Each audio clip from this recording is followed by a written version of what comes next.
Good evening. Welcome to Hmong Life. And if you are, we are a bilingual Hmong news channel. So if you're here tonight, please support us in subscribing. And we really appreciate your support and being here tonight and listening to our Kao Yang story. My name is Kyuku. And I have a special guest with me tonight, Kao Yang, who is Kao Yang's brother, who I will bring on in a bit. But tonight's story is about Kao Yang. And on July 28th, 2021, Kao won a major appeal from the Court of Appeals in California, 3rd District. The appeal was regarding a judgment made from a Superior Court of Sacramento, Judge Stephen White, back in 2015. Now, I would just want to recap a little bit about what happened. That in case it's been a while, so I just give me a few minutes to recap what happened. Gas case became internationally known back in 2011 as the microwave baby murder case, when the what happened was back in March of 2011. Um, God was home alone with the baby, and the baby died while in her mother's presence, and the baby was Maribel. Her name was Maribel. She was 7 months old, and what happened during that time was that there were other two adults, Gas's mom and also her brother-in-law, Valo, was also living at the home. But Gas's mom was outside, and the brother-in-law left the house to pick up the kids from after school. So, Gas was alone with the baby, and when they found that her and then the baby was already deceased. And so when the responders came, they asked many questions. And also that during that night, Ka and her mom and the brother-in-law, Valo, was taken to the police station for questioning, and then they were released. But later on, about 3 months after the baby's death, Ka was arrested after autopsy results revealed that the baby had microwave burns, or burns that resemble burns that are microwaved. And so Kao was arrested on murder charges. And it took a few years for them to go through trial. And then on November 14th of 2015, Guy was convicted of first-degree murder, and through jury. So I'm going to bring Guy's brother here with me, and so that we could proceed. And so maybe the Guy's brother will be sharing stories as to what happened, and as much as he can share about the details. Now, just to remind you that Guy is still in jail at this point, even though her case, the judgment has been reversed on her case. She is still in jail. So what will happen next is that she will be sent back to the county jail. And at this point, that's still pending. We don't know what's happening yet. And God may yet face another trial, or depending on the outcome of her a negotiation with the district attorney, they may settle for a term. So that remains to be seen in the upcoming months. And so tonight, I would like to bring my special guest, Mr. Kao Yang, who is Gas's brother. And so I will bring him on board to talk with you right now. And hello, Kao. Hi, Thank you for being here with me tonight. hi. And you are in California? Yeah, California, Sacramento. Okay.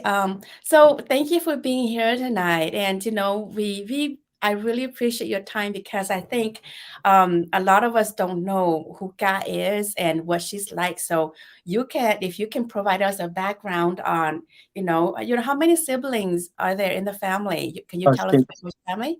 Yeah, six. Yeah, three girls and then three boys. Okay. How? oh, Tell me about God. I mean, what was it like growing up? Your sister. I mean, what was she like? She was a very caring person. She liked to go. She liked school. Just like a regular kid. Uh huh. Hmm. And to know, did you recall when she started having seizures? Uh, she had seizure when she was like younger, I Mm-hmm. think maybe in like middle school. I think that's when she started having seizure. Okay. Have you ever seen your sister have a seizure at home? Yeah, I do. Yeah, I did. Well, what was it like for you when what happened to her when she has a seizure?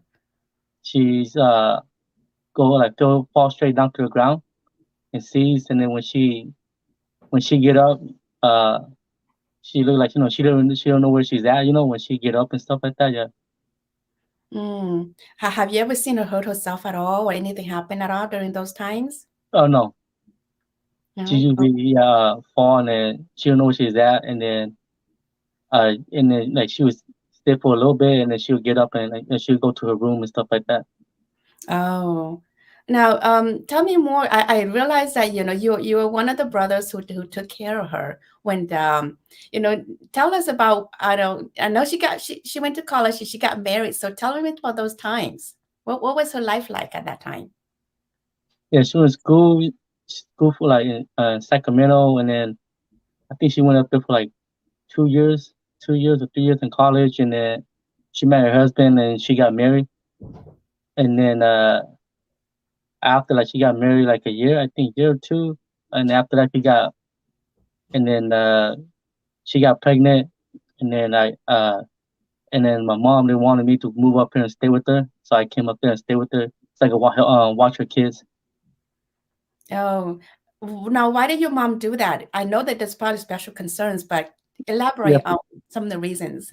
because she have seizures, and they were scared that something like when she sees she might and that's her first kid, so they wanted me to be there in case when she sees I could be there to take care of her kids, and that's why I came up here to help her out and stuff like that. Yeah, So you went to stay with her during the first three boys, is that right? yeah, the first three kids. Yeah. What was it like when what did you do? I mean, what some of the things that you had to do with for Ga during those times? Oh, just to get the kids when she went to school and on work. Yeah, and then she took care of her kids too. But she loved them too. What was she like as a mom back Oh, then? she's very caring. Caring. She took good care of her kids and stuff like that. She helped them on like when they went to school. She helped them with homework and stuff like that. Yeah, So I realized that she had three boys and so she really, really wanted a girl. yeah, she really, really wanted a girl. Yeah. And then when Maribel came, what happened? I mean, tell us. It must be really exciting. I mean, Oh, she was very excited. She told everybody that got she finally got a daughter and stuff like that. She was very, very excited that she have a daughter. Yeah. okay. And then what happened? Because I realized when she had the baby girl, you were not living with her. What happened? Yeah. Well, so when she have her third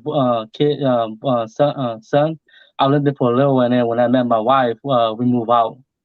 So I move out, yeah, I move out, and then we got our own place. So yeah, so we like I went to live by myself. Yeah, Oh, so you had your own family to take care of in that Y- sense. So yeah, and so I know that the family was still concerned. So when you were no longer available, then what happened? and then they went to the and they moved. They went and got a house. They bought a house, so they want to live there. So they moved there, and then and at that time when they got the house, and then it was just like it was her and her husband. I think the brother-in-law lived with them too at that time. Oh, okay, so the brother-in-law was there with them. Yeah, In place of you, in other words, that's what I remember your mom mentioned something like that, but I just want to. So the brother-in-law was there, and now yeah, Guy's husband was away a lot, right? yeah. He was a truck driver, so he was always gone. And when you were living with them, and he was because of work he was gone a lot. Does that mean that you had to do a lot of the caring for the kids too?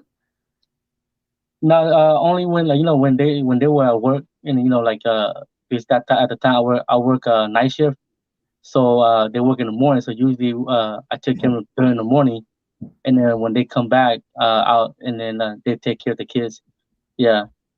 Oh, well then, during, do you know what happened to your? I know you were not there during the day that Maribel passed away, but to your knowledge, what happened?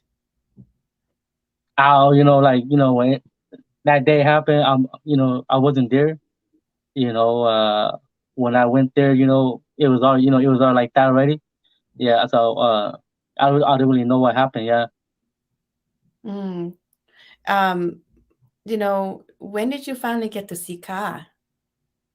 Uh, when I think after everything happened, like she was still living at home, so she came to my house, and that's when I just had my firstborn, and then we just brought my son home.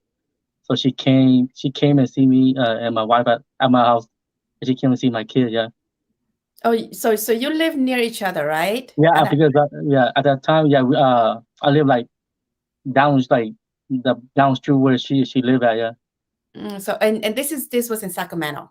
Yeah, Sacramento. Yeah. Sacramento. Okay. What was her reaction when, I'm sure everybody, had reactions, she lost a child, she lost a daughter. Um, what was she like when you saw her? Yeah, she was sad. She was sad. She didn't know what was going on, and then yeah, she was sad that her daughter wasn't here. Was she aware that her daughter had passed? Uh, I'm probably I'm not really sure, because she was sad and she all she did was just cry, and then uh it was a hard time, so I don't really know. Yeah. Mm. Yeah, but you were aware. I mean, um, based on the report, she God said that she had a seizure, and the baby probably fell onto the heater. Some of those things that were discussed. What are some of the things that was being discussed at that time in the family? Oh, yeah. Like when it all happened, she, she told us, like she don't know what happened, and then she said when she woke up, it was like that already. So it was like it was so it was kind of hard. So she wasn't. Yeah, she kept saying she didn't know what happened. Right? Is that Yeah. something she was saying? Yeah. So then you know during this whole thing that this has happened, the baby had died. Nobody knew what Mm. happened, and everybody is questioning. What were Tell us the atmosphere in your family. What Ev- was it you know like? e- Everybody was in shock, and then everybody was sad, of the situation, but this it's like everybody don't know what, like everybody's in shock. They don't know what happened, what was going on, so it was kind of hard. Yeah. I see. And then no, then let's move on to where the trial. Okay. Mhm. Um, Tell me how much involvement and how much were you involved with the trial? The trial, we were on, like, I think we went there for one, like the trial went there to the trial a couple of times, and then they called us. We went to a stand one of those days. We went up there. Yeah. And I believe you were called as one of the witnesses. Do you know why they call you as a witness? Uh, they called me, and then when the DA, when we got to the courthouse, the DA of the day that we had to go up there, we went, and they just asked me a question like about do you know how we do shamans, and they want to ask her, do we do sacrificing, so they think that when we do shaman, they think that we sacrifice, they were asking me, do we sacrifice human, people, and that's the thing that the DA asked me before we went to the stand.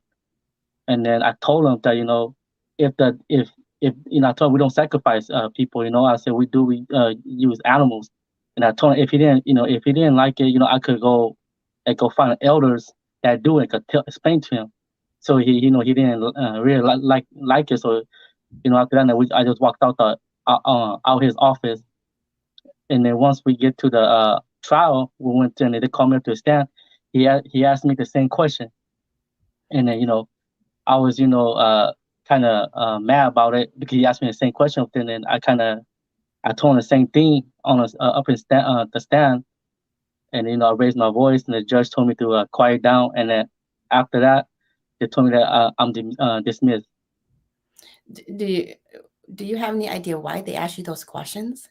Uh, I don't know, but because we go like the I think it's probably like because we do like think like we still do like the traditional way, we still do shaman and stuff like that, and then you know her side they go to church, so I don't know if they told them that we do shamans, and then, that's why they ask us if we sacrifice people because we sacrifice animal and stuff like that to do our cultural stuff, so that's what maybe I think that's why they asked me that question. Yeah.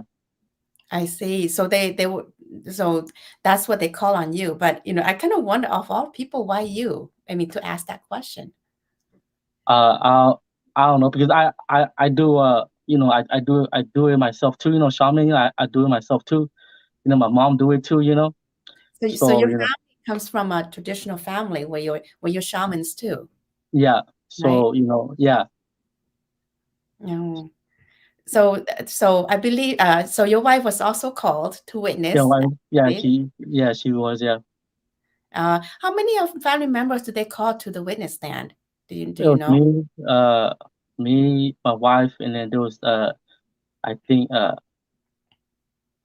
brother-in-law and her sister-in-law. I think it was like four of us that went. Yeah. Oh, can you share with us what kind of questions they asked your wife?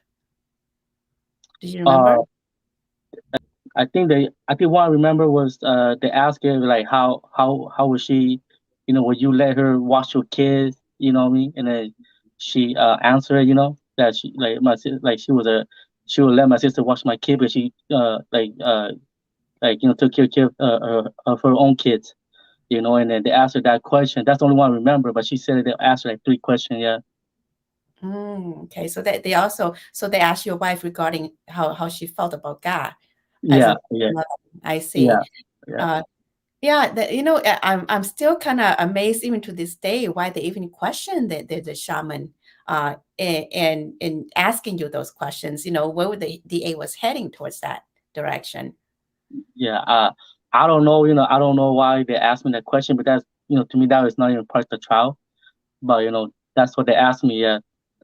And I was confused at first. I was like, why did they ask me when it was never part of the trial? But they probably just want to really sacrifice people, I guess. Yeah, and the other thing is, how was your family on? Or okay, let's go back to Gao. During the time that you see Gao in trial, how was she treated during this whole time? How did they, you know, tell us a bit about what you saw. Uh, she was scared. Like she was scared and stuff like that. When they, like when they showed the videos and stuff like that. The way they talked to her, treated her. She was scared. You could tell that she was scared and she didn't know what to do. All she did was just cry. Almost all, when they talked to her and stuff like that. It was very hard. Yeah, How do you feel watching those interrogation videos? it was hard because we know that like when they start talking to you like that, you're scared, and then how that's her first time, and then it's hard because she and then and when they go, they start yelling at you and stuff like that. It's like she didn't know what to do, and all we could do just stay there and watch, like watch the tapes and stuff like that. Yeah, but it was hard. It was hard. Yeah. Um, Anything else you can tell us about, you know, what you saw? That's pretty much all of it, and then it was but the trial was hard. It was hard too, we gotta go there, stand there, and then watch the whole trial. When they talk, and stuff like that. It was hard. It was hard, especially on my sister and stuff like that because she was there. you know, you see her and you can't talk to her, you know, and you like, man, like, it's hard. Yeah. Did you, when they pronounced, the sentence that she was guilty, what was going through you? It was hard, like, you know, like, you know, how, like, your sister, you know, like, I felt like, you know, my sister was gone, you know, because, like, taken away from me. And so it's like, you know, you just hard, you know, you feel like you're crying, you know, at that time, like, you know, there's nothing you could do. And you could just, you know, watch her from distant now, you know. Do you feel like it was fair?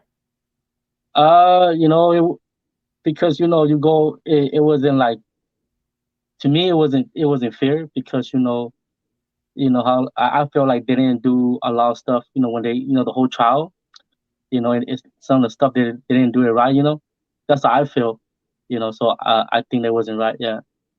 What were some of the things that, and again, you can answer this, or if you don't feel comfortable, it's okay. What are some of the things that you saw that you knew that it was not right, that they because were doing to God? because it's just that they never, you know, I feel like, you know, like, you know how a medical condition and stuff like that, they really never put it out there. You know, when you're in the trial, you listen to them the way they talk about it. They never did. You know, her season, you know, like they never did her medical record and stuff like that. And they never mentioned once, you know, once into a trial, you know, and it just like they made it like she just did do everything like willingly, you know. That's how I feel like because they never put like her medical or her season stuff, you know, in the trial and you never hear it. Yeah, So what were some of the things that they talk about?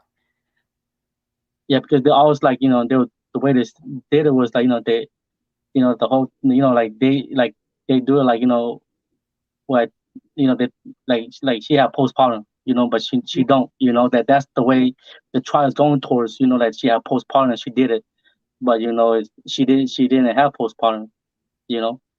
That's what I feel like, you know, they didn't do it right. Yeah. Yeah, because I remember I spoke to Linda, who was her the defense attorney for Kat at that time, and I think the position has always been that the baby is wanted, the baby is loved, and there was any intention to or premeditation to kill the child, but when they were pushing this postpartum on Kat, what did you see happening in the courtroom, during the time that you were there? Yeah, that's the way, you know, when you listen to them, that's the way they were going towards like the postpartum, you know, and then, you know, like, you know, she don't have, and like to me, like, you know, she don't have postpartum. And then, you know, like once you see when, like, you know, when, like, I see when she see her daughter, she was very happy. She take care of her daughter and stuff like that, you know. And I know that she will never do nothing like that, you know, like to her child. So, you know, when they, you know, when they try and they start, you know, they start talking, and I feel like, you know, at that time, you know, they never like they never, like, you know, they never went to a miracle record and show her miracle record. You know, they just go towards the postpartum, and then, you know. Wow, and now let's move on from after the trial. Then I believe Guy was pregnant at the time, and so she had her baby while she was incarcerated. Mhm. Can you tell us, who has her child now? Uh, she's living with the dad now. The dad have the daughter. Yeah, So she was living with her dad now. yeah, Uh, have you seen her lately? I mean, tell us about the baby. Do you know anything about the baby? yeah. I seen her like couple times. You know, it's like you know, when you see her, you know, like I've been seeing when she was younger, but she's like I seen when she's like 5 or 6, and you know, she's a very happy kid. You know, like you go see her like I told my family, like, you know, I see when my first time went and see the daughter, it's like I never, you know, like I never seen you know, when I first time seeing her, she already knew who I was. You know, like she came up to me and that's my uncle, and I was surprised because, you know, that was my first time seeing her, and then she, you know, she's very talkative, you know, and you know, like, and then and you know, like she looked almost like like my like her mom, you know. And then when you see her, like you see the resemblance that, you know, she look almost like her mom and stuff like that. Yeah. Oh, that must Hmm. be so heartbreaking because I know she missed the child dreadfully too. Oh Uh, yeah. and have you seen your sister? Since she went to state prison, can you tell us Mm, No. Yeah, I haven't. I think the only time I see her when she was in jail, once she was sent into prison. I haven't seen her since. Yeah, You haven't seen her. Okay. yeah. Um, you know, what I'm sure that the family is excited, hearing the news about the reversal in judgment. What Mhm. are your thoughts, when you heard that? I was happy for my, since like they like you find somebody that really went through her case, at that see how much like they did wrong in her case and help her out so they can reverse the case so she might have a second chance. Yeah, so I'm excited. Do you have anything else to add at this point that I haven't asked you that you want to share? Uh, no, no, not really. No? Okay. Mm, Well, what, because I think I asked you most of the questions that I want to ask already. And so yeah. I'm going to give you this opportunity to say what's on your mind or anything that you want to say. I'm going to give you this opportunity to do that. Um, yeah, I want to thank John Conley, no, Scott Conley, for helping my sister on this case and to get it reversed. And I want to thank all the friends and family that have been helping my family out, my sister out through the whole process. And I want to thank everybody. Yeah, that's it. Yeah. Okay. Well, thank you so much for being with us tonight and giving us an insight into your family. Hmm. And I'm excited that Guy is going to have a chance to find freedom. And I wish you lots of luck in the family. All right, And thank you. all right, so I will talk to you later. Okay. Thank Okay, you. all right, you're welcome. Thank you. Bye. Bye. Okay, so ladies and gentlemen, you have just seen Kao Yang, who is Kai Yang's brother, who came to share his side of story about Guy and the family. And I just want to share with you a little bit more about how the appeal went and the result of the appeal. I'm going to read you a summary from the presiding judge Dorte, who wrote the appeal summary. And so, hold on, okay.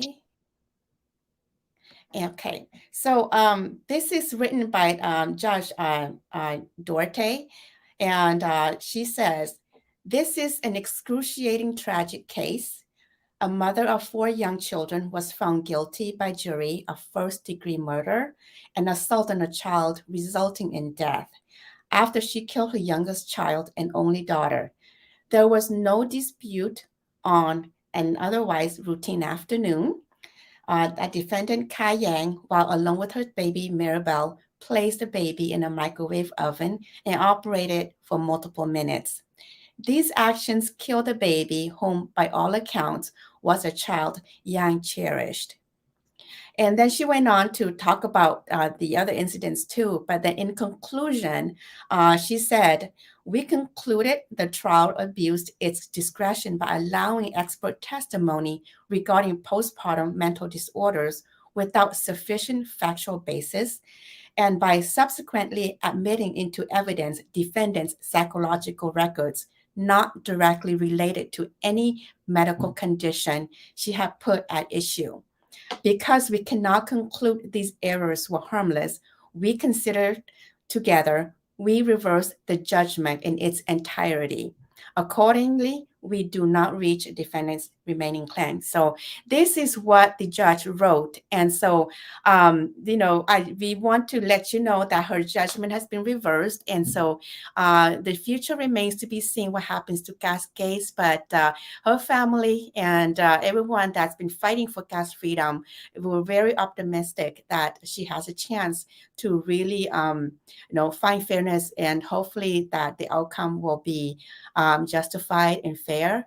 So I want to thank all of you for being here tonight and for uh, listening to Gas Story.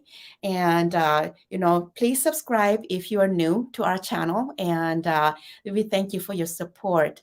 And we hope that you have a good evening. And this is Kyuku with Hmong Life. I'll see you later. Bye.